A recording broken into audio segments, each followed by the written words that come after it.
पहले हम क्या करें, देखो साइड में लिखना है, ऐसे लिखना एटम जिसका की ऑक्सीडेशन रिडक्शन हो रहा है उसको बैलेंस करते हैं, ठीक है ना। और उसको बैलेंस करने के लिए जितना सारा अभी सिखाए हैं, उसके बाद हम लोग किसको बैलेंस करते हैं जी, H2O भी तो लिखे थे सर। रुको ना भी, चार्ज को बैलेंस करते हैं यदि आयनिक रिएक्शन है तो, फिर किसको करते हैं, फिर एटम को बैलेंस करते हैं, किसका, जिसका कि ऑक्सीडेशन रिडक्शन नहीं होता है। यही था ना, देखो कितना सिंपल है। और फाइनली हम लोग किसको कर देते हैं, ऑक्सीजन एटम को बैलेंस करते हैं। इतना ही तो स्टेप है बस, ठीक है ना। चार्ज को बैलेंस करने के लिए क्या है, H प्लस है, दूसरा कौन सा है OH माइनस आयन, तो H प्लस किस में, एसिडिक मीडियम में, शॉर्टकट में लिखो इसको, और OH माइनस आयन को किस में, बेसिक मीडियम में। और ऑक्सीजन एटम को किससे करते हैं, H2O के द्वारा। यही है बैलेंसिंग, बस इतना जो कहानी किया ना, 7 स्टेप लिखा, इतना सारा लंबा चौड़ा कहानी, वो यही है।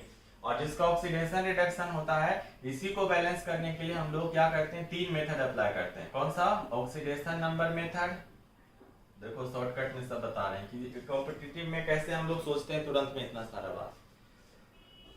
आयन, हाँ जी लिखना है इसको, आयन इलेक्ट्रॉन मेथड। ये सिर्फ किसके लिए, सर का फाइनल खेला तो यही वाला है। हाँ फाइनल खेला उसमें यही है, सब दिखावा है, बस थोड़ा रीड करके मिटाइएगा सर। ठीक है ठीक है। उसके बाद आयन इलेक्ट्रॉन मेथड, और उसके बाद कौन सा है, वैलेंसी फैक्टर मेथड।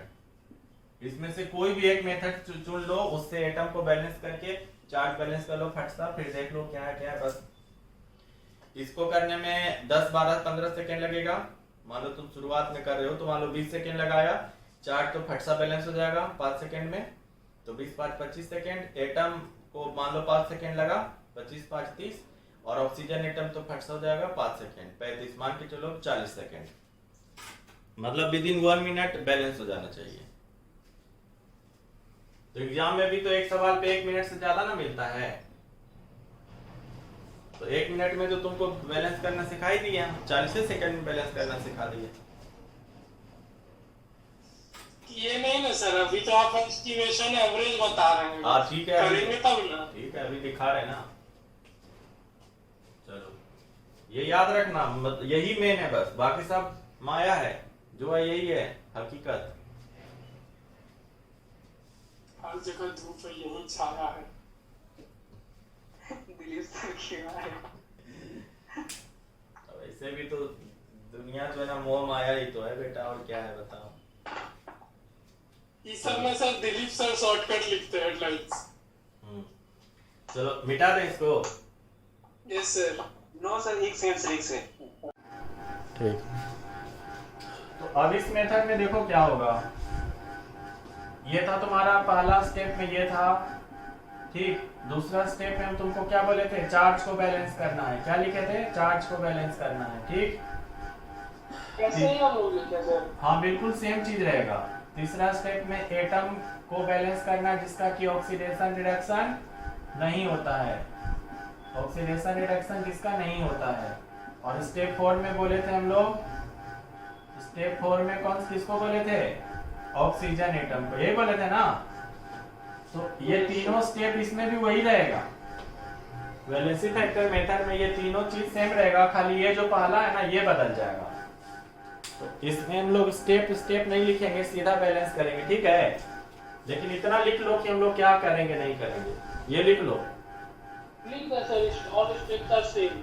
हाँ ये सब बाकी सब सेम है, सब कुछ सेम है बिल्कुल। जैसे पहला स्टेप में लिखते हैं हम लोग ऑक्सीडेशन नंबर निकालना, फिर मार्क करना, फिर ये करना, वो सब वही रहेगा, बस ऑक्सीडेशन नंबर में चेंज निकालते थे, और यहाँ पे क्या निकालेंगे हम लोग, वैलेंसी फैक्टर निकालेंगे बस। हाँ वो वाला तो आप बता दीजिए ना, s का -1 कैसे होगा? अच्छा ठीक है बता देते हैं, सब s का बता देंगे। -2 होता है। हाँ -2 से लेकर के +6 तक कोई भी हो सकता है ना। S डबल बॉन्ड S -1 का चार्ज, और Fe किस रूप में रहता है 2+, ये ऐसे रहता है एक्चुअली। सल्फर सल्फर के बीच डबल बॉन्ड बना हुआ है, रुको सिंगल बॉन्ड, ठीक है। तो इस केस में तुम देखो यहाँ पे सल्फर पे जो है ना इसके इसके बीच वजह से 0 0 रहेगा ना ऑक्सीडेशन नंबर, सेम एटम के बीच बना हुआ है, तो चार्ज जो अपीयर हुआ है उसी के कारण होगा ना।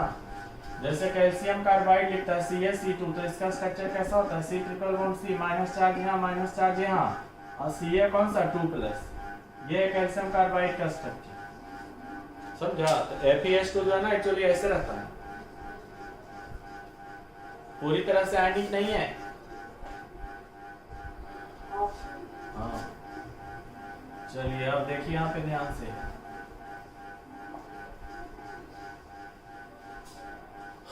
तो बताओ रिएक्शन बताओ जो पहला दिए थे उसमें बैलेंस करने के लिए शायद ये था H2O2 प्लस HNO3, नहीं H2S प्लस ये HNO3, यहाँ से बना था NO प्लस क्या बना था S, यही था ना।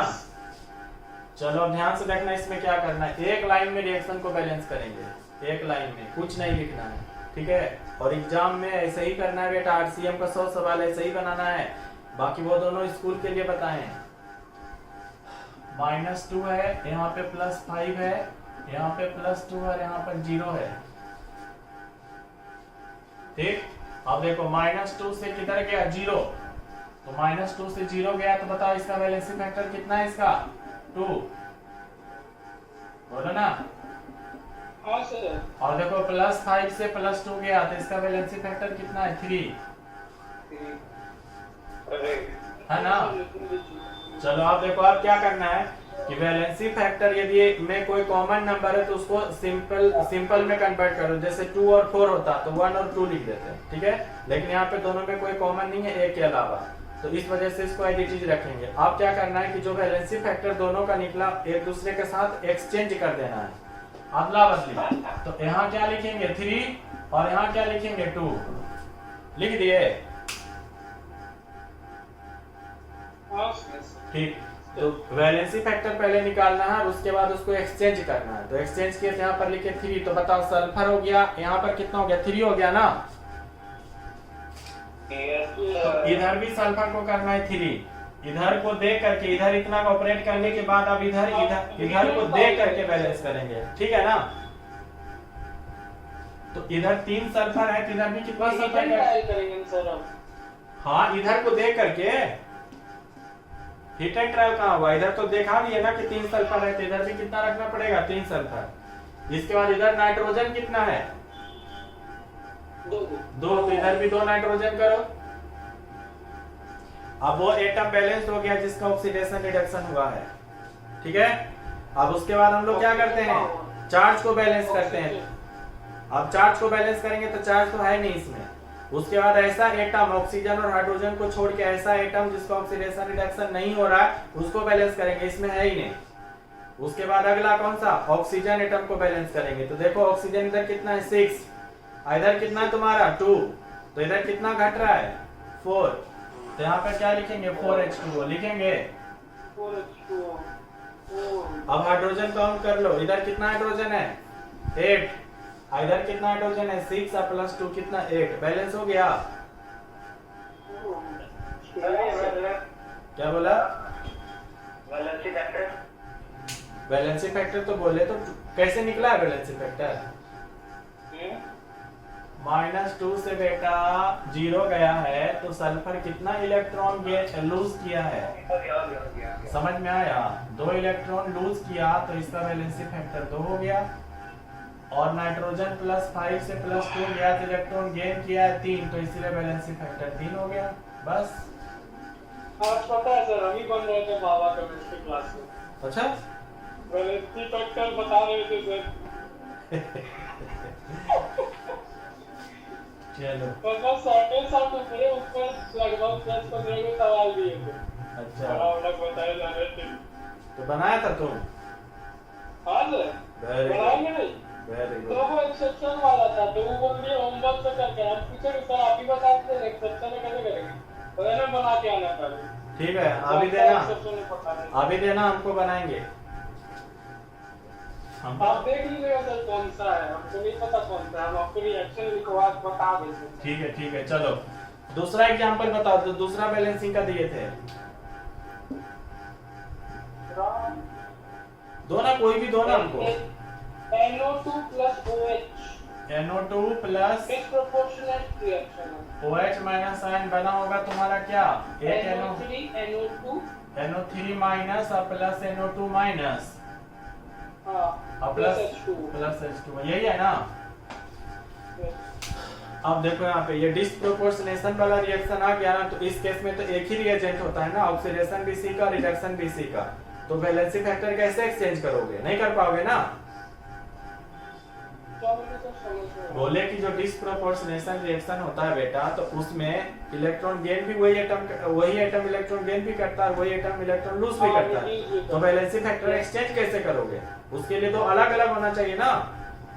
तो तुम किधर चले जाओ, प्रोडक्ट साइड में चले जाओ, किधर चले जाओ, प्रोडक्ट साइड में। तो अब इधर आ जाओ, दो तरीका होता है, या तो प्रोडक्ट साइड में चले जाओ, या तो फिर NO2 को कितना बार लिखना है, 2 बार लिखना है। तो ये झमेला क्यों करने चाहे हम, प्रोडक्ट साइड से चले जाते हैं सीधा। तो अब देखो यहाँ पे प्रोडक्ट साइड जाने पर देखो ध्यान से, यहाँ पे कितना है, +5 के स्टेट में है, और ये तुम्हारा किस स्टेट में है, +3 के स्टेट में है, और ये +4 के स्टेट में है ना। आप समझना ध्यान से, +5 से +4 गया, वैलेंसी फैक्टर 1। इसके लिए यदि हम लोग बात करेंगे तो इस केस में ये इलेक्ट्रॉन को लेगा, एक इलेक्ट्रॉन, तो इसलिए वैलेंसी फैक्टर हो गया 1। और ये +3 से गया +4 में, तो इलेक्ट्रॉन दिया है 1 इलेक्ट्रॉन दिया, तो वैलेंसी फैक्टर हो गया 1। तो 1 1 मतलब एज इट इज रहेगा, 1 यहाँ रखे, 1 यहाँ लिख दे, एक्सचेंज करेंगे तो एज इट इज। लेकिन नाइट्रोजन इधर कितना है, 2, तो इधर भी नाइट्रोजन कितना कर दिए, 2। अब नाइट्रोजन एटम बैलेंस हो गया। अब हमको क्या बैलेंस करना है, चार्ज को। तो चार्ज में तुम देखना यहाँ पे कितना चार्ज है, 1 माइनस और 1 माइनस, 2 माइनस चार्ज है। बोलो। रुकिए सर, हाँ ठीक है। बोल रहे थे यहाँ पे, वहाँ पे तो चेंज किए थे वैलेंसी, यहाँ 1 1 ही है, तो फिर आप क्यों लगा। अरे तो 1 1 किए तो वैलेंसी फैक्टर 1 यहाँ रखे और 1 यहाँ रखे, हो गया। ठीक, आप देखो इस साइड में टोटल नाइट्रोजन कितना है, 1 नाइट्रोजन यहाँ, 1 नाइट्रोजन यहाँ, 2 नाइट्रोजन है ना। तो यहाँ 2 नाइट्रोजन लिखेंगे। अच्छा अब देखिए यहाँ पे, अब उसके बाद हम लोग क्या करेंगे, चार्ज को बैलेंस। तो इधर निगेटिव चार्ज कितना है, 2 निगेटिव चार्ज है। इधर 2 निगेटिव चार्ज के लिए बेसिक मीडियम दिया था, यहाँ पर 2 लिख दें, चार्ज बैलेंस। अब हम लोग बैलेंस करेंगे किसको, ऑक्सीजन को। तो बताओ इधर कितना ऑक्सीजन है, 4 2 6, इधर कितना ऑक्सीजन है, 5, तो इधर एक H2O जोड़ दें, ऑक्सीजन बैलेंस हो गया। अब हाइड्रोजन काउंट कर लो, इधर कितना हाइड्रोजन, 2, और इधर भी कितना, 2, रिएक्शन बैलेंस हो गया। एक बार OH वाला बता दीजिए, 2 कैसे आया OH वाला। देखो इधर NO3 पे कितना चार्ज है, -1 का, और NO2 पे कितना चार्ज है, -1 का। तो इधर टोटल चार्ज राइट साइड में कितना है, -2 का, और लेफ्ट साइड में तुम्हारा बेसिक मीडियम एक ही माइनस चार्ज, OH माइनस है, तो एक माइनस चार्ज है। तो टोटल इधर भी 2 माइनस चार्ज होना चाहिए ना। हाँ तो इसलिए 2 लिख दिए। मतलब करना, सुनो ध्यान से, करना उतना ही काम है, कर वही रहे ना हम लोग। वहां पर भी यही काम करते थे कि पहले एटम को बैलेंस करते थे, फिर चार्ज को, फिर ऐसा एटम जो ऑक्सीडाइज रिड्यूस नहीं हो रहा है, और फिर जाके ऑक्सीजन को करते। इसमें भी वही सब सारा चीज है, बस ये सब क्या है, दिमाग में कैलकुलेट कर लेते हैं। जैसे यहाँ पे ऑक्सीडेशन नंबर में ऑक्सीडेशन हाफ लिखते थे, रिडक्शन हाफ लिखते थे, एक्सचेंज करते थे, एक्सचेंज ही ना करता था क्रॉस मल्टीप्लाई करके, और यहाँ पर हम लोग सीधा वैलेंसी फैक्टर को एक्सचेंज कर दे रहे हैं। समझ में आया? तो आपको जो बनाने के लिए, ये तुरंत बनाने के लिए ये मेथड आना चाहिए। अब बाकी लंबा में जाना है तो लिखिए ऑक्सीडेशन हाफ, रिडक्शन हाफ लिखते रहिए। और बताओ रिएक्शन, वो CrCl3 वाला बताओ ना, जो बोला था ना कि ये HCl2, हाँ ये वाला reaction, K2Cr2O7 plus HCl is KCl KCl plus CrCl3 और प्लस कौन सा, Cl2, H2O प्लस Cl3। हाँ H2O तो अपना जो है वो रहेगा ही, यही था ना। अब आपके सामने ये रिएक्शन दे दिया, बोला बैलेंस करो, तो चलो देखते हैं हम लोग। क्रोमियम इधर किस में है, +6 में, इधर किस में है, +3 में, वेरी गुड। इधर Cl किस में है, -1 में, इधर देखो जो -1 वाला उसको नहीं लिखेंगे, सिर्फ किसको लिखेंगे, जिसका ऑक्सीडेशन नंबर चेंज हुआ है, और जिसका ऑक्सीडेशन नंबर चेंज नहीं हुआ उसको कैसे करेंगे? अपने मन से। पहले ये लिखिए आप, इसके और इसके लिए नहीं लिखना है क्योंकि ये -1 में है, तो जिसके लिए चेंज हुआ उसी के लिए लिखेंगे, क्योंकि स्टेप 1 में हम लोग उस एटम को बैलेंस करते हैं जिसका ऑक्सीडेशन रिडक्शन होता है, और उसके लिए हम लोग बैलेंसिंग फैक्टर को एक्सचेंज करते हैं। तो अब देखिए +6 से उधर कितना गया? +3। तो ये कुल मिलाकर के दो एटम के लिए कुल मिला कितना इलेक्ट्रॉन एक्सेप्ट किया? 6 इलेक्ट्रॉन। तो इसका बैलेंसिंग फैक्टर पोटेशियम डाइक्रोमेट का कितना हो गया? 6। इस पूरे का बैलेंसिंग फैक्टर 6। और देखो HCl में -1 से 0 गया, -1 से कितना? 0 गया। सर रुकिए सर। हाँ ठीक है, ओके हो गया। इतना जल्दी बता रहे हो सर, समझ नहीं पा रहे हैं। अच्छा, तो हमको लगा कि शायद आप एक्सपर्ट हो गए। चलो धीरे धीरे बताते हैं। ओके हाँ सर हो गया, लेकिन मतलब लिख रहे थे ना क्वेश्चन। ठीक है, ठीक। जल्दी बता रहे हैं। चलो ठीक है, लिखो। BF6 कैसे है सर, इसका थोड़ा बता दीजिए। इसका आया कि क्रोमियम पोटेशियम का चेंज नहीं हो रहा, ऑक्सीजन का चेंज नहीं हो रहा क्रोमियम का। क्रोमियम +6 से +3 में गया समझ एक। गए सर। हाँ ठीक, तो बैलेंसिंग फैक्टर 6 हो गया। 2 तो है इसीलिए यहाँ पे। हाँ 2 के लिए यहाँ देखो -1 है, और क्लोरीन यहाँ पर कितना है? 0। इसको और उस क्लोरीन को नहीं काउंट करना है क्योंकि ये दोनों में उसका -1 ही है, तो उस केस में हम लोग नहीं काउंट करेंगे। जिसके लिए ऑक्सीडेशन नंबर बदलेगा सिर्फ उसी के लिए लिखेंगे। तो -1 से 0 में कितना इलेक्ट्रॉन देगा? 1 इलेक्ट्रॉन देगा। इधर कितना एटम है मतलब नहीं है। जब n फैक्टर आप निकालते हैं तो उस केस में जिसके लिए आप निकाल रहे हैं ना, उसमें एटम को देखना है। तो आपको इधर एक ही एटम है ना, जैसे आप इसके लिए निकाल रहे थे तब इधर आप 2 क्रोमियम देखे, इधर आप देखिए कि एक ही क्रोमियम है, नहीं ना। तो जिसके लिए आप निकालेंगे उसमें आप एटम का नंबर देखेंगे। हाँ, यदि CrCl3 का निकालना होगा तो हम CrCl3 में क्रोमियम का एटम का नंबर देखेंगे। तो उसी तरह से यहाँ पे HCl में Cl2 में क्लोरीन का नहीं देखेंगे क्योंकि हम HCl का n फैक्टर निकाल रहे हैं। ठीक है, तो इसका बैलेंसिंग फैक्टर कितना हो गया? 1। यहाँ तक कोई दिक्कत किसी को? No sir. अब क्या करना है? ऐसे क्या करना है? ऐसे भाई सबको वीडियो अटक रहा है क्या? सबका वीडियो अटक रहा है जी? No sir. हम पूछ रहे नो हैं सर। नहीं अटक रहा है। शुभम सिंह अपना नेटवर्क मजबूत करो। चलिए अब इधर देखिए, ध्यान से देखिएगा। वैलेंसी फैक्टर को क्या करना है? इधर से इधर करना है। तो आप यहाँ पर क्या लिखेंगे? 1। तो 1 लिखा नहीं जाता, और यहाँ पर क्या लिखेंगे? 6। तो यहाँ पर क्या लिख दिए? +6 HCl। बोलिए कोई तकलीफ? No sir. अब आप देखिएगा ध्यान से, यहाँ पे क्रोमियम एटम जो है ना क्या हुआ था? ऑक्सीडाइज एंड रिड्यूस हुआ था। तो इस स्टेप में बैलेंस हो जाना चाहिए ना। तो क्रोमियम इधर कितना है? 2, और इधर क्रोमियम कितना है? सिर्फ 1। तो इधर भी आपको क्या करना पड़ेगा? 2। बोले कोई तकलीफ? पहले आपको वैलेंसी फैक्टर निकालना है, दोनों को इधर उधर कर देना है। लेफ्ट साइड में जो जो एटम का आपको ऑक्सीडाइज रिड्यूस हो रहा है उसके नंबर को देखते हुए अपने मन से उधर वैल्यू पुट करना है। समझ में आया? Yes sir. अब देखिए, अब यहाँ पर जो क्लोरीन 6 आ गया है, तो 6 क्लोरीन को आप समझेंगे हम यहाँ से। सुनो इधर, तुम सोचेगा सर यहाँ पे देखिए 6 क्लोरीन है ना, तो इधर गिनेंगे तो 1 क्लोरीन और 3 क्लोरीन और 2 क्लोरीन, तो टोटल 6 क्लोरीन तो हो गया। बक नाला कहीं के, अरे तो ये Cl और Cl तो वो वाला है ना जिसका ऑक्सीडेशन रिडक्शन नहीं हुआ है, और बैलेंसिंग फैक्टर को जो एक्सचेंज कर रहा है उसमें उसी एटम को बैलेंस करना है जिसका ऑक्सीडेशन रिडक्शन बदल रहा है, मतलब ऑक्सीडेशन नंबर चेंज हो रहा है। तो यानी कि ये जो 6 क्लोरीन आया सिर्फ किसके लिए रहेगा? इस Cl2 के लिए रहेगा। तो यहाँ पर कितना लिखेंगे? 3।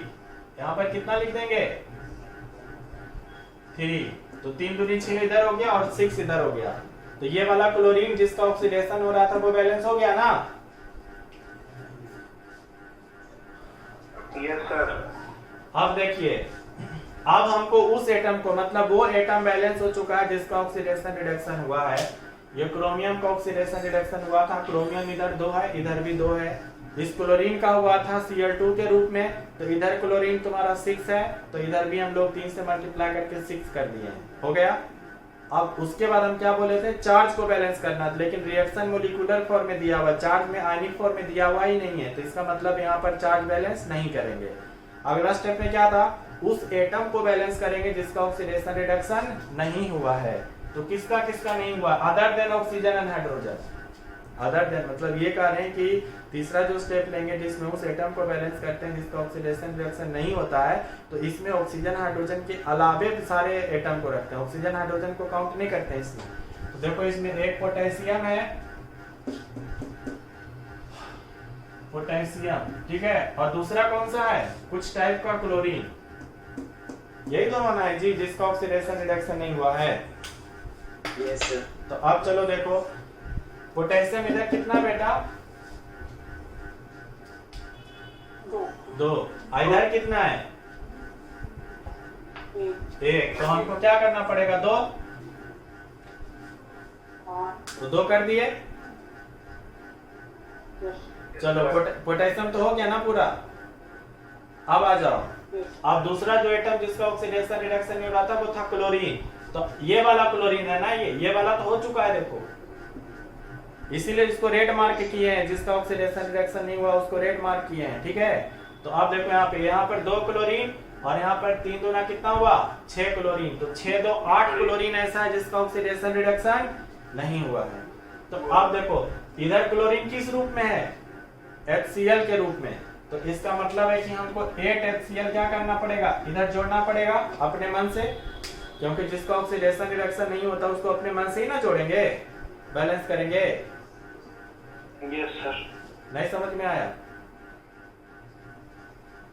अरे देखो हम बता रहे हैं कि ये जो यहाँ पर 6Cl लिखा बेटा, तो इससे तो ये वाला क्लोरीन ना बैलेंस हुआ बैलेंसिंग फैक्टर के हिसाब से, इसको ना एक्सचेंज किए हैं, तो जिसका ऑक्सीडेशन रिडक्शन हुआ वो ना हुआ यहाँ पे।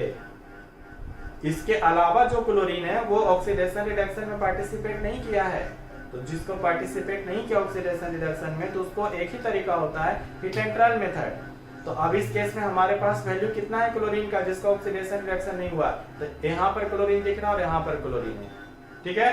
तो यहाँ पर 2 क्लोरीन और यहाँ पर कितना 6 क्लोरीन, तो टोटल कितना हुआ 8 क्लोरीन। अब इस साइड में जो क्लोरीन है वो किस रूप में, अपने मन से Cl2 तो नहीं लिखोगे, क्या रिएक्टेंट में Cl2 दिया था, LHS में क्लोरीन किस रूप में दिया हुआ है तुमको, HCl के रूप में। तो HCl को जोड़ करके ही ना हम लोग क्लोरीन का जो डिफिशियंसी है उसको पूरा करेंगे, अपने मन से कोई एटम एलिमेंट मॉलिक्यूल नहीं जोड़ना है। तो इस केस में हम HCl को जोड़े तो उधर 8 क्लोरीन था जिसका ऑक्सीडेशन रिडक्शन नहीं हो रहा था, तो यहाँ पर भी 8 लिख दिए। तो ये कुल मिलाकर के HCl के मतलब पोटेशियम डाइक्रोमेट के, इसको पोटेशियम डाइक्रोमेट कहते हैं, इसके एक मॉलिक्यूल पे टोटल 14 HCl इस्तेमाल होगा। उस 14 HCl में से 6 HCl का ऑक्सीडेशन रिडक्शन होगा Cl2 के रूप में, बाकी जो 8 HCl है बिना किसी ऑक्सीडेशन रिडक्शन के वो KCl और CrCl3 बनाएंगे। अब क्लियर हुआ कंसेप्ट क्या है? Yes sir. तो ओवरऑल जब हम लोग लिखेंगे तो इस सबको जोड़ के लिखेंगे ना फाइनल बैलेंस्ड इक्वेशन में। बोलो सर अभी भी कहाँ पूरा हुआ है ना, ऑक्सीजन बाकी है ना। हाँ मतलब अभी तक तो क्लोरीन को बैलेंस किया ना, अब अगला हम ऑक्सीजन को बैलेंस करेंगे। तो बताओ इधर कितना ऑक्सीजन है 7, इधर कितना ऑक्सीजन है कुछ नहीं, तो इधर क्या लिखेंगे 7H2, तो 14 हाइड्रोजन और यहाँ पर कितना 14 हाइड्रोजन, बैलेंस हो गया। Yes sir. ये सबसे आसान मेथड ही तुम लोग को सबसे भारी लग गया क्या? नहीं तो भारी नहीं लगा। देखो तुमको भारी भी लगाना तो इसको आसान बनाओ, क्योंकि तुम बार इसमें देखो हम लिखे ऑक्सीडेशन हाफ रिडक्शन कुछ लिखे हैं, जो रिएक्शन दिया है अपने मन में सब कैलकुलेशन कर रहे हैं और करने के बाद सीधे वैल्यू पुट कर रहे हैं। नहीं समझा? यस सर समझ गया। तो ये जादू है ना। और एग्जांपल दिए सर? हाँ देंगे बहुत एग्जांपल देंगे। एक एग्जांपल क्या है, किधर गया सिम खाली को सर लिखिए में लिखवाते हैं। हाँ नहीं, लिखवा। हम एग्जाम भी देते हैं सर। हाँ ठीक है लिखो, रुको मिटा दे इसको। Yes sir. ठीक है हाँ, कभी कभी ये वैलेंसी फैक्टर मेथड में ना गड़बड़ी आ जाता है, लेकिन मोस्ट ऑफ द